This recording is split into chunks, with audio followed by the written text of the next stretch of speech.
Donald Trump has arrived in Beijing for a high-stakes two-day visit where he is set to hold crucial talks with Chinese President Xi Jinping. This marks Trump's first visit to China in nearly a decade, following his previous trip in 2017. The visit begins with a formal arrival ceremony at the Great Hall of the People, one of China's most important political venues, located near Tiananmen Square. The ceremony will be followed by bilateral talks between the two leaders, and later in the evening, a state banquet will be held in Trump's honor. At the center of the discussions are some of the most pressing global issues, including tariffs, the ongoing technology rivalry between the two nations, the Iran conflict, and tensions over Taiwan. These topics reflect the deep and complex relationship between the world's two largest economies. Trade is expected to dominate much of the conversation. A temporary trade truce agreed upon last October helped pause escalating tariffs between the two countries, but that agreement is set to expire in November. Both sides are now under pressure to either extend or renegotiate terms before tensions rise again.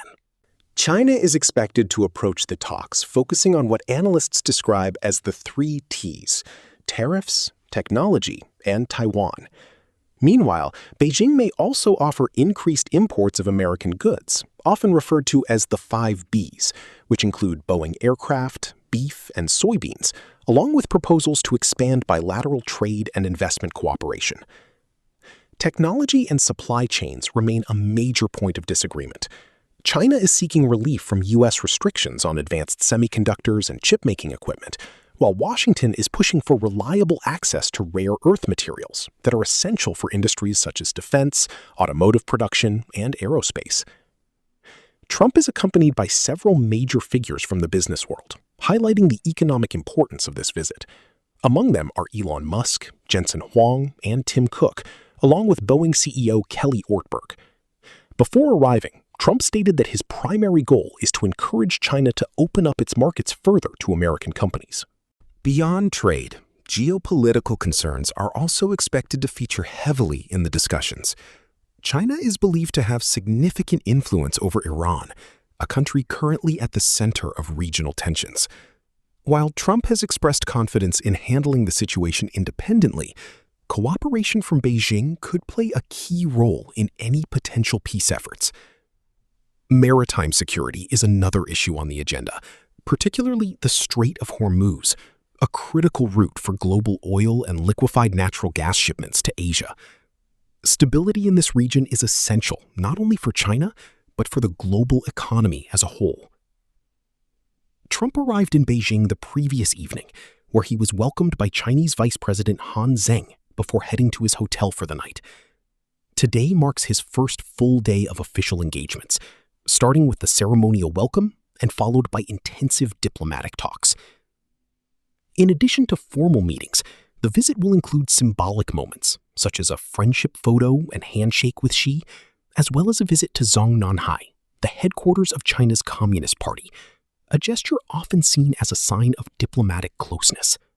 The two leaders are also expected to hold further meetings over tea and a working lunch before concluding the visit with a departure ceremony. Despite the high-level diplomacy, economic realities continue to shape the relationship. Trade between the United States and China has declined significantly in recent years due to ongoing tensions and tariff measures. Last year, total trade between the two countries stood at around $414.7 billion, a sharp drop from its peak of $690.4 billion in 2022. A major concern for Washington remains the trade imbalance, with the U.S. importing far more goods from China than it exports. Increasing American exports, particularly agricultural products like soybeans and beef, as well as aircraft from Boeing, is seen as a key objective for Trump during this visit. Boeing CEO Kelly Ortberg has expressed strong confidence that the summit could result in a substantial number of new aircraft orders, which would be a major win for the U.S. economy. However, there is also caution based on past experience. During Trump's first term, China had agreed to purchase large amounts of American goods under a previous trade deal, but many of those commitments were not fully met. Whether this time will be different remains an open question. Ultimately, even small changes in tone, language, or agreements during this visit could have far-reaching consequences, not only for U.S.-China relations, but also for global markets, supply chains, and regional stability.